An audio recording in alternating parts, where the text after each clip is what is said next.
j'ai pas réfléchi.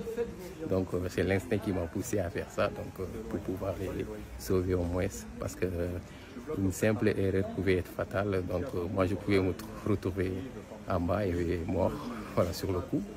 Et d'autant plus que les bébés que je ressortais, ou bien les gens que je ressortais de par la fenêtre, ils pouvaient tomber, donc on pouvait tous tomber en même temps. Voilà. J'ai retrouvé Fousseinou, c'est cet homme qui a fait preuve d'un courage exceptionnel vendredi après-midi à Paris, lors de l'incendie dans un immeuble d'habitation, où au péril de sa vie, il a sauvé des bébés et des enfants d'un danger de mort imminent. Je vous propose tout de suite d'écouter son témoignage pour Brut. Lorsque j'ai sauté, donc je ne savais pas si là où j'ai mis mes pieds, bon, pour me tenir, pour ne pas me retrouver moi aussi tomber, quoi. Voilà. Après, lorsque j'ai senti que c'est un peu lourd, j'ai écarté mes jambes pour tendre ma main vers la dame pour qu'il me donne le bébé afin que je puisse le passer vers l'autre fenêtre où s'est trouvé le voisin, quoi, en fait.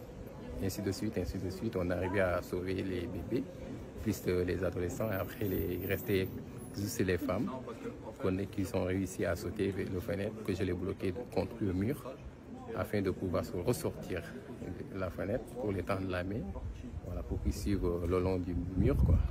Voilà. Vous avez fait passer combien de personnes par la fenêtre? Non, ils étaient 6 personnes. Donc, comme je disais, c'est 2 familles différentes.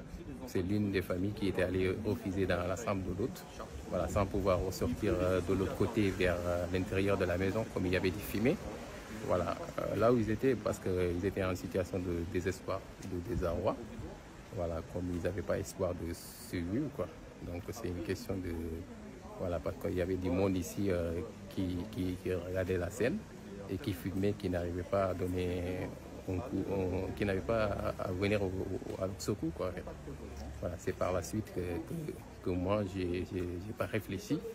Donc, c'est l'instinct qui m'a poussé à faire ça, donc pour pouvoir les sauver au moins, parce que une simple erreur pouvait être fatale. Donc, moi, je pouvais me retrouver en bas et mort, voilà, sur le coup. Et d'autant plus que les bébés que je ressortais, ou bien les gens que je ressortais de par la fenêtre, ils pouvaient tomber, donc on pouvait tous tomber en même temps. Voilà. Après, c'était pas réfléchi, quoi. Vous dites l'instinct, justement. Ouais. On ne réfléchit pas dans ces moments-là. Exactement. C'est quelque chose. Moi, je ne savais même pas qu'il y a des gens qui filmaient ou bien qui prennent des vidéos, parce que moi-même, j'ai découvert tout dans les réseaux sociaux en même temps que tout le monde. Voilà, quoi. C'était pas réfléchi. Bon, si j'avais réfléchi à faire ça, bon, je n'allais pas faire.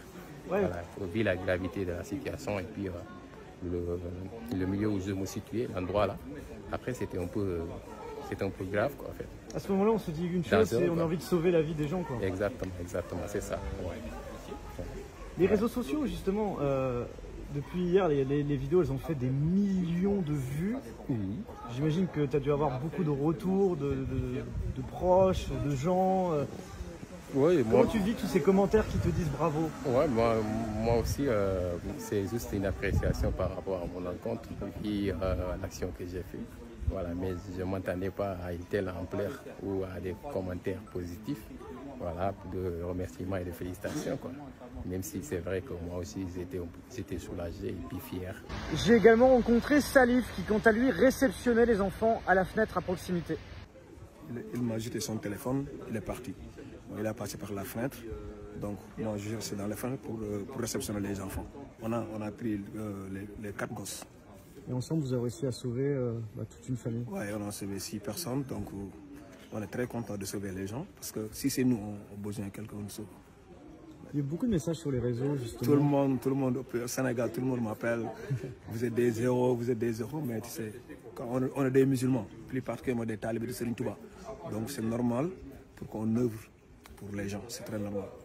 Et en tournant ce reportage, spontanément, il y a plusieurs habitants qui sont venus à ma rencontre pour me faire part de leur détresse. Parce que depuis cet incendie vendredi, certains ont tout perdu et ils n'ont aucune solution de relogement qui leur a été proposée. Certaines familles sont avec des enfants en bas âge et ils ont voulu témoigner pour Brut pour nous faire part de leur situation. Moi j'habite ici, je suis la dame et je suis passée par la fenêtre avec mes 2 fils et 2 bébés. Donc le même jour, le même vendredi soir, ils m'ont dit de retourner dans mon appartement qui est dans cet état-là. Il n'y avait pas d'électricité. Là encore, il y a l'électricité. Il n'y avait pas d'électricité. Est-ce que je peux vivre vraiment dans cet état-là? Sachant que je suis sortie par la fenêtre du 6e étage, je suis traumatisée, j'ai failli mourir, je pouvais glisser, tomber avec mes enfants, des bébés de 5 mois de même pas, et un autre de même pas 2 ans. Vraiment, Adoma, la directrice d'Adoma, vendredi, m'a dit de retourner dans cet appartement, que c'est habitable. Que les pompiers lui ont dit que mon appartement était habitable. Est-ce que je peux vivre comme un rat? Est-ce que moi je suis un animal? Je suis quand même un être humain, une maman qui est traumatisée. Je suis maman monoparentale, je suis seule avec mes enfants. Je galère ici avec mes enfants. Est-ce que je peux vraiment, après tout ce qui s'est passé, je suis traumatisée. Est-ce que je peux vraiment retourner dans cet appartement? Regardez vous-même. Vraiment. La salle de bain, les murs. L'appartement a pris, l'immeuble a pris feu vendredi. Et le même soir, à 23 h, ils nous ont permis de retourner dans nos appartements. Il n'y a aucune solution. Donc là, les logements, ils ont été condamnés. Là, ouais. Là c'est toi où tu habites ici. Ouais. Donc là, on a condamné la porte de ton logement, mais tu n'as pas de solution pour dormir. Il n'y a pas aucune solution. Ok. Il n'y a pas aucune solution. Ouais. Il n'y a pas aucune solution parce que vous voir là, le jour où il a fait, ils ont dit je reviens ici dormir avec mes enfants. Le premier il a 4 ans, le deuxième il a 5 mois. Des habitants donc qui se retrouvent pour certains avec des situations très compliquées suite à cet incendie et ils comptent dès demain, ce lundi, aller à la rencontre de la mairie de Paris pour exiger des solutions d'hébergement temporaire. Et évidemment, comme d'habitude, je vous tiendrai au courant des suites concernant leur situation et je vous remercie encore comme d'habitude pour votre suivi, vos commentaires et vos partages autour de tous nos reportages sur Brut. Je vous dis à très vite pour plus d'infos.